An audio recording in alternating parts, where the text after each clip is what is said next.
नमस्कार, मैं हूं कुमार अनिल। राहुल गांधी अमेरिका में हैं। वहां टेक्सास विश्वविद्यालय के छात्रों के साथ उन्होंने बातचीत की है। आधे घंटे की लगभग वो बातचीत होगी।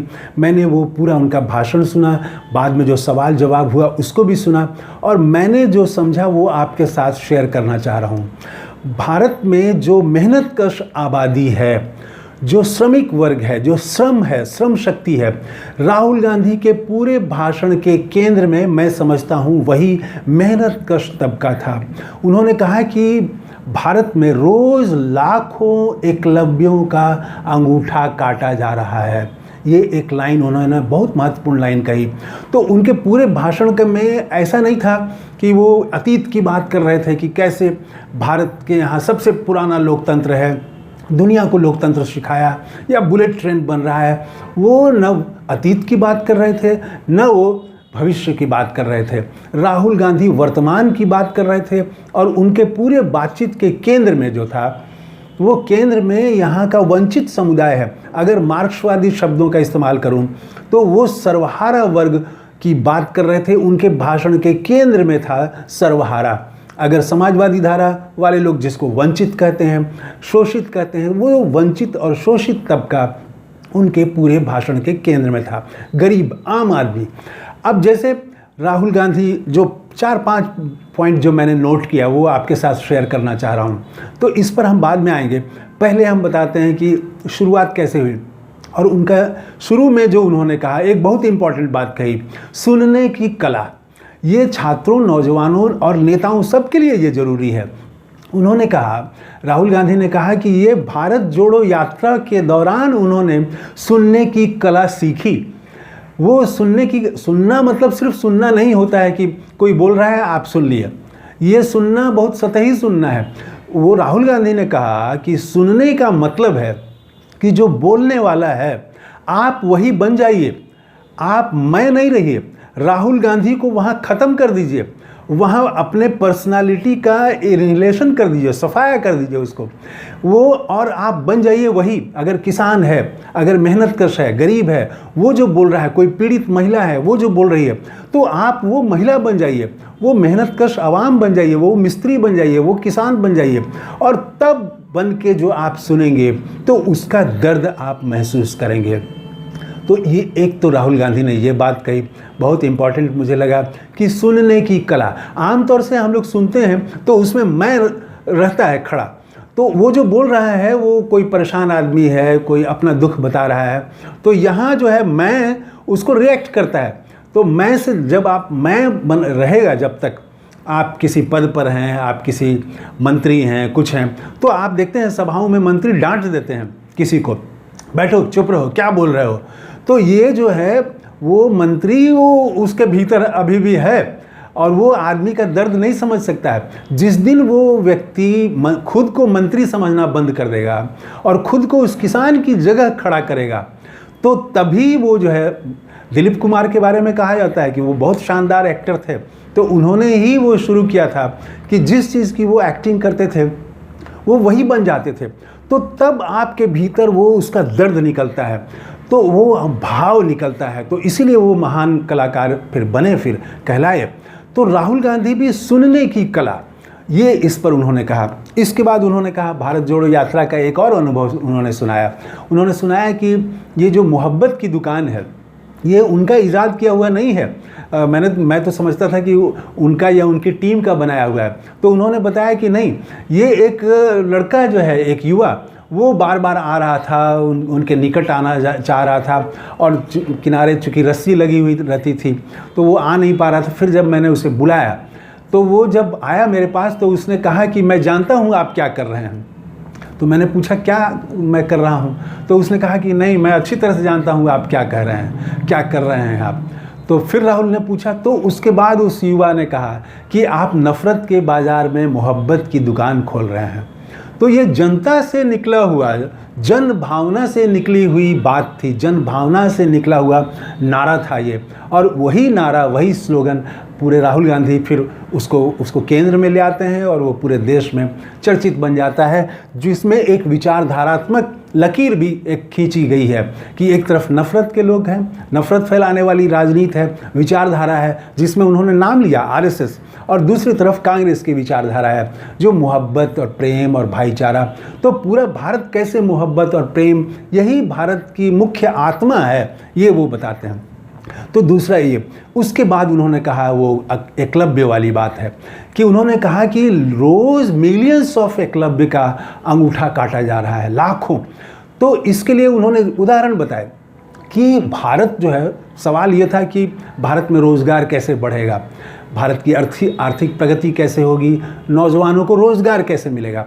तो उन्होंने कहा कि देखिए, अमेरिका का उदाहरण दिया कि अमेरिका 60, 70, 80 के दशक में प्रोडक्शन का केंद्र था, सारी नई चीज़ें वहीं बन रही थी, कंप्यूटर हो, कार हो, जो भी चीज़ें हो वहीं बन रही थी। तो वो धीरे धीरे अमेरिका से वो प्रोडक्शन हटता चला गया और वो प्रोडक्शन का केंद्र कोरिया, फिर जापान और आज की तारीख में चीन बन गया है। तो प्रोडक्शन को बढ़ाना होगा, राहुल ने ये कहा कि प्रोडक्शन बढ़ाना होगा। और प्रोडक्शन बढ़ाएंगे कौन? प्रोडक्शन के लिए बढ़ाएंगे ये जो मेहनतकश हैं, एकलव्य हैं, जिनके पास स्किल है, सड़क पर है वो स्किल, वो मोची के पास है, वो नाई के पास है। स्किल की कमी भारत में नहीं है, इनको मौका नहीं दिया जा रहा है, इनको अवसर नहीं दिया जा रहा है। और उन्होंने एक उदाहरण दिया कि एक ऐसे ही वो बड़े अधिकारी उनसे मिलने आए थे और वो प्लान बता रहे थे कि कैसे स्किल डेवलपमेंट के लिए वो एक्सपर्ट हायर किए जा रहे हैं। तो इन्होंने कहा कि एक्सपर्ट तो गांव-गांव में हैं, हर शहर में हैं, उन एक्सपर्ट को दीजिए आप मौका कि वो नौजवानों को ट्रेनिंग दे, और उसके बदले में आप वो जो ट्रेनिंग देगा, जो नाई है, जो कारपेंटर है, उसको आप पैसा दीजिए, वही पैसा।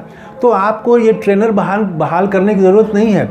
तो राहुल ने कहा कि हमारे यहाँ स्किल की कमी नहीं है, स्किल को रिस्पेक्ट इंडिया में नहीं दिया जाता है, सम्मान नहीं दिया जाता है, उसको जो उसका हक होना चाहिए, जो उसको आर्थिक लाभ होना चाहिए, वो लाभ से उसको वंचित किया जाता है। ये बात उन्होंने की। और ये क्यों वंचित किया जाता है, कैसे वंचित होता है, ये भी बताया। उन्होंने कहा कि ये जो प्रोडक्शन है, ये प्रोडक्शन तभी आएगा जब डिसेंट्रलाइजेशन होगा।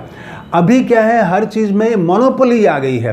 भारत के 2, 4, 10, 20 ऐसे लोग हैं जिनके हाथ में सारी सत्ता, सारी पूंजी जो है वो आ गई है, नीतियां उन्हीं के लिए बनाई जा रही हैं। उन्होंने उदाहरण दिया कि 16 लाख करोड़ रुपया ये 20-25 लोगों का माफ़ कर दिया गया। और जब हम किसानों का 50,000, 60,000 करोड़ माफ़ करते हैं तो पूरा मीडिया खड़ा हो जाता है कि देश इससे बर्बाद हो जाएगा। तो ये इतना लाख करोड़ रुपया आप माफ़ कर रहे हैं, तो यही पैसा ये जो स्किल वाले लोग हैं, मेहनत कश लोग हैं, इनको मिलना चाहिए। तो मोनोपोली जो है वो प्रोडक्शन के रास्ते में बाधक है, राहुल गांधी ने ये समझाया। तो इसके साथ ही ये एक बात और गौर करने की है कि क्लास की बात की राहुल गांधी ने, क्लास कन्फ्लिक्ट की बात की। तो वो भारत गौरव जैसी कोई वो अमूर्त चीज़ों की बात नहीं की। क्लास जो है वो क्लास कन्फ्लिक्ट कैसे है, मोनोपोली जो इकोनॉमी है, तो मोनोपोली से ये जो स्किल्ड लोग हैं लेकिन उनके पास कोई मौका नहीं है, तो वो आगे नहीं बढ़ पा रहे हैं। तो ये दोनों के बीच जो कन्फ्लिक्ट है, इसकी बात वो सामने ले आए कि भारत की जो आर्थिक नीति होनी चाहिए वो इन मेहनतकशों के फेवर में होना चाहिए, इनको मौका मिलना चाहिए, न कि आप सिर्फ 20-25 लोगों का कर्जा माफ़ करें और उनको छूट दें। तो बैंक के लिए, और फिर उन्होंने ये भी कहा कि हर ज़िले में, भारत के किसी भी ज़िले में जाइए, वहाँ का एक ट्रेडिशनल प्रोडक्ट है। तो वो ट्रेडिशनल प्रोडक्ट जो है, उन्होंने मिर्ज़ापुर का उदाहरण दिया, मुरादाबाद का दिया, बेल्लारी का दिया, हर जगह कुछ ऐसी चीज़ें उत्पादित होती रही हैं, उनको मौका दिया जाए, बैंक के दरवाजे उनके लिए खोल दिए जाएं, तो तब हम चाइना से कम्पीट कर सकते हैं, तब बेरोज़गारी भी दूर होगी, तब प्रोडक्शन बढ़ेगा। तो ये बातें उन्होंने कही। और यहाँ पर ये ध्यान देने वाली बात है कि ये जो क्लास है, यही कास्ट में भी कन्वर्ट हो जाता है। कास्ट के तौर पर भी देखें तो ये जो मेहनतकश लोग हैं, ये वंचित समाज के ही हैं। तो इसीलिए राहुल गांधी कास्ट सेंसस की बात कर रहे हैं, तो वहाँ भी उन्होंने इस बात को उठाया। और फिर एक सवाल ये भी था कि जो आर्टिफिशियल इंटेलिजेंस है उसके आने से पूछा गया था कि क्या उसके आने से बेरोज़गारी बढ़ जाएगी, रोज़गार ख़त्म हो जाएगा।